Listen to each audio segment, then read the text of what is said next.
Hi, ಇದು ಶುಕ್ರವಾರದ video. ದೇವಸ್ಥಾನಕ್ಕೆ ಹೋಗ್ತೀವಿ ಅಂತ ಹೇಳ್ಬಿಟ್ಟು ಇಂದಿನ ವ್ಲಾಗಲ್ಲಿ ನಾನು ಬ್ಯಾಕ್ ಪ್ಯಾಕಿಂಗ್ ಬಗ್ಗೆ ಹಾಕಿದ್ದೆ. ಪ್ರೀತಮ್ ಮುಡಿ ಕೊಡೋದಕ್ಕೆ ಹೊರಡ್ತಾ ಇದೀವಿ. ಇನ್ನು ಇವತ್ತು ಶುಕ್ರವಾರ ಪ್ರಗತಿನ ಕರ್ಕೊಂಡು ಹಂಗೆ ಅಲ್ಲೇ ನೈಟ್ ಸ್ಟೇ ಮಾಡಿಬಿಟ್ಟು ಬೆಳಗಿಗೆ ಹೋಗೋಣ ಅಂತ ಅನ್ಕೊಂಡು ಅಮ್ಮ ಮನೆಗೆ ಹೊರಟೆ. ಇನ್ನು ಬ್ಯಾಕ್ ಪ್ಯಾಕ್ ಎಲ್ಲ ಕರೆಕ್ಟ್ ಆಗಿದೆಯಾ ಅಂತ ಚೆಕ್ ಮಾಡಿಕೊಂಡು ಹೊರಡೋಕ್ಕೂ ಮೊದಲಿಗೆ ಪಾತ್ರೆ ತೊಳೆಯೋದು, ಅಡುಗೆ ಮನೆ ಕ್ಲೀನ್ ಮಾಡ್ಕೊಳ್ಳೋದು ಎಲ್ಲ ಸ್ವಲ್ಪ ಕ್ಲೀನ್ ಮಾಡಿಬಿಟ್ಟೆ ಹೋಗಿರ್ತೀನಿ. ಇನ್ನು ದೇವಸ್ಥಾನಕ್ಕೆ ಬೇರೆ ಹೋಗ್ತಾ ಇರೋದಲ್ವಾ ಅಂತ ಹೇಳಿ ಎಲ್ಲ ಕ್ಲೀನ್ ಮಾಡಿ ನಾನು ಕೂಡ ರೆಡಿ ಆದೆ. ನಾವು ಹೋಗ್ಬೇಕಾದ್ರೆ ಮಕ್ಳಿಗೆ ಏನೇನು ಬೇಕೋ ತಿಂಡಿ ಎಲ್ಲಾನು ಇಲ್ಲಿಂದಾನೇ ತೊಗೊಂಡು ಹೋಗ್ಬಿಡ್ತೀವಿ. ಅಲ್ಲೆಲ್ಲೂ ಮಧ್ಯೆ ತೊಗೊಳ್ದಕ್ಕೆ ಹೋಗೋದಿಲ್ಲ. ಲಾಂಗ್ ಜರ್ನಿ ಇತ್ತಲ್ಲ, ಸೊ ಹಂಗಾಗ್ಬಿಟ್ಟು ನಾನು ಇಸ್ಕಾನ್ ಟೆಂಪಲ್ ಬಗ್ಗೆ ಹೇಳಿದ್ದೆ ಲಾಸ್ಟ್ ಟೈಮ್, ನಮ್ಮ ಮನೆ ಹತ್ರನೇ ಇದೆ ಅಂತ. ಹೋಗ್ಬೇಕಾದ್ರೆ ಅಲ್ಲೇ ಎಲ್ಲ ಒಳ್ಳೆ ಸ್ನ್ಯಾಕ್ಸ್ ಸಿಗುತ್ತೆ ಅಂತ ಹೇಳಿ ಅಲ್ಲಿ ಹೋಗಿ ತೊಗೊಳ್ಳೋಣ ಅಂತ ಅನ್ಕೊಂಡ್ವಿ. ಇನ್ನೇನು ಹೋಗ್ಬೇಕಾದ್ರೇ ಅಲ್ಲೇ ಆನ್ ದ ವೇ ಅಲ್ವಾ, ಹಾಗಾಗಿ ಇನ್ನು ನಾವು ಎಕ್ಸ್ಪೆಕ್ಟೇ ಮಾಡಿರಲಿಲ್ಲ ಅಷ್ಟು ಜೋರು ಮಳೆ ಬರುತ್ತೆ ಅಂತ. ವೆದರ್ ಚೇಂಜ್ ಆಗಿತ್ತು, ಪ್ರತಿದಿನ ಹಾಗೆ ಇರ್ತಿತ್ತಲ್ಲ ಅಂತ ನೋಡಿದ್ರೆ ಎಷ್ಟು ಜೋರು ಮಳೆ ಬಂತು.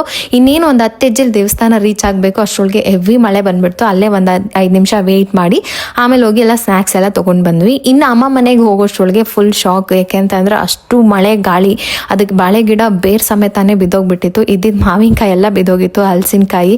ಸೊ ಮನೆ ಹತ್ರ ದೊಡ್ಡ ಪಜಿತಿ ಥರ ಆಗೋಗಿತ್ತು. ಅಮ್ಮ ಮನೆ ಹತ್ರ ತುಂಬ ಗಿಡಗಳು ಹಾಕೊಂಡಿದ್ರಲ್ಲ, ಸೊ ಹಾಗಾಗಿ ಏನು ಮಾಡೋಕ್ಕಾಗಲ್ಲ ಅಲ್ವಾ. ಏನು ಮಳೆಗೆಲ್ಲ ಏನು ರೀಸನ್ ಕೊಡೋಕ್ಕಾಗತ್ತೆ. ಸರಿ ಅಂತ ಹೇಳಿ ಅಲ್ಲೇ ನೈಟ್ ಸ್ಟೇ ಮಾಡಿ ಇನ್ನು ಬೆಳಗ್ಗೆ ಅರ್ಲಿ ಮಾರ್ನಿಂಗ್ ಹೊರಡೋ ಪ್ಲಾನ್ ಮಾಡ್ಕೊಂಡಿದ್ವಿ. ಅಮ್ಮ ನಾವು ಬರ್ತೀವಿ ಅಂತ ಅಡುಗೆ ಎಲ್ಲ ಮಾಡಿದ್ರು.